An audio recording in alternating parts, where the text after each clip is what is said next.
Yo, what is good YouTube? I'm Richie Kicks. Today I'm going to be bringing you all the performance review on Under Armour's brand new Future X Elite 2. Before we get started, if you all enjoy sneaker content just like this, please do me a favor, hit that subscribe button down below and hit that bell notification button so you never miss another video just like this one. Also, if you did want to buy a pair of these, I'll leave an affiliate link in the description box below. If you do purchase through that link, it does help me out directly, which is very, very much appreciated. But anyways, let's get right into it. As always, starting off with the traction, the Future X Elite 2 finally features a different outsole traction pattern for their flow outsoles. And how does it perform? You know, the issue is, even though the traction pattern is different, it performs the exact same as pretty much any other flow outsole. So this will be really quick. If you're playing on clean courts, really good traction. It's actually too good. Like, you could maybe break your own ankle or pop something in your knee or something like that. It's just the traction on clean courts is stupidly good. If you're playing on any sort of dust, that's where it just falls off.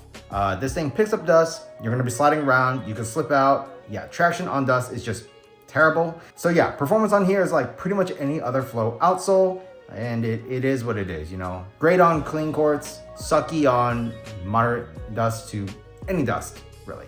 So moving on to the cushion, the Future X Elite 2 features full-length flow. And how does it feel?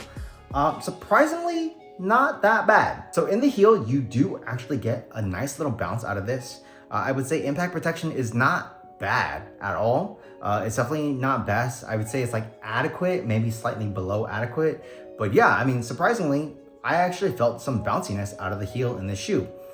Moving towards the forefoot, it's more dead. And even though it's more dead, you get more responsiveness. It doesn't feel low to the ground. This is a pretty thick chunk of flow. I mean, you do sit inside of this a little bit, but yeah, it's weird because I felt like quick, but it was like a little weird just because I feel like I'm sitting a little high off the ground. But yeah, it is what it is. Surprisingly, the heel felt pretty nice though. If you're wanting a lot of impact protection, this is probably not it. If you are a more shifty guard or whatever, you like to be more responsive, quick on your feet, then yeah, this is probably gonna be fine for you. Just know that it does feel a little bit weird having that much responsiveness, but still feeling a little high off the ground. So moving on to the materials, the Future X Elite 2 features Under Armour's knit upper. They're calling it IntelliKnit. And it's basically like, I guess like Fly Knit, Prime Knit, whatever you want to call it, their version. And how does it feel? I mean, it's very comfortable. You know, it's a sock-like shoe. And yeah, I mean, the materials feel great on foot. In terms of the performance, surprisingly, it does get the job done pretty damn well too. I will say that the materials might not be the best if you're like a super heavy player, or you're heavy and you put a lot of torque into your shoes, because you might lack some support. But me personally, like, I didn't really have that issue. So yeah, I mean, at least for me, the material quality, it's fine. The performance, also fine. So yeah, Under Armour actually did a pretty good job with this IntelliKnit upper. So moving on to the fit, I'm a slightly wide footer and I went true to size, and personally, I felt fine. You know, I think normal footers, narrow footers, and slightly wide footers should be good, okay, going true to size. Maybe if you have really wide feet, go up a half size, but because this is a one booty upper, you know, you might have some support issues if you do that. But just know that you do sit inside of this foam and stuff, and if your foot is a little too wide, it might get a little uncomfortable. But yeah, me perfectly fine going true to size. Besides that, how's the actual fit of the shoe? Like I already mentioned, one booty upper, it's a sock-like shoe, so it better be damn good, otherwise you're gonna have some issues. And personally, I didn't have any issues with the fit. No dead space up in the toe box area. The materials do lie very nicely over the foot. It does give you a nice snug sock-like shoe type fit. So yeah, overall the fit in this shoe is good, and I think going true to size is probably the best bet for most people. So moving on to the support. Personally, I didn't really have any issues with the support in the shoe. You know, this is a one booty upper shoe. It's a sock shoe, and yeah, surprising, no issues.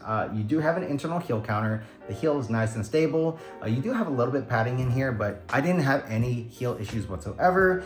No side to side movement in the heel, no shifting, no heel slippage, nothing like that. As far as side-to-side movement on the footbed goes, personally, I didn't really have any issues there as well. The materials do a good job, at least for me, of keeping my foot planted on that footbed. And you do also sit inside this foam a little bit just to, give it like a slide wall so you aren't sliding around. They also have like this rubber piece right here, which does strengthen this knit to give you, a little bit more support. As far as hard lateral movements go, you're gonna be covered there as well. This is a fairly wide base, and even though it's rounded, I never had any issues. And then when it comes to torsional rigidity and stability, you're gonna be covered there as well. I'm pretty sure there is some sort of shank in here. I think this black part is a shank maybe. But yeah, I didn't really have any issues there as well. Overall support for me is fine. I did mention though earlier, I feel like if you are a very heavy player or a heavier player and you like to put a lot of torque in your shoes, I feel like you might have some support issues where this knit upper is not going to be able to continue. But me, I'm not that big, I'm not heavy at all either, and I had no issues. So the Futr X Elite 2 retails for $150, and for $150, I mean, I'm so sick of flow, right? This is pretty much in line with, I guess, like Under Armour's other flow basketball shoes, like all the Curry models and whatnot. So me, I mean, I don't think it's worth the price just because I just strongly dislike flow. I'm so sick of it. I'm so over it. And I want Under Armour to do something new. But yeah, $150 for me. I'm not buying these. I'm so sick of the flow because traction is just awful on pretty much any local gym courts. Unless they clean it, then it's really nice for however long until it starts to get dusty again. But yeah, I mean, if you like flow and you like flow shoes, then yeah, go for it. Like, this is actually not bad for, what it is. But me personally, I have a strong hatred for flow outsoles. So yeah, this is not something that would be in my bag. But if you did want to buy a pair of these, I'll leave an affiliate link in the description box below. But that's pretty much it for this performance review. If y'all like this video, please do me a favor, hit that subscribe button down below. Please leave a comment, hit that thumbs up button for me. That really does help me out. Check out these videos over here, and that's pretty much it. Till next time, peace.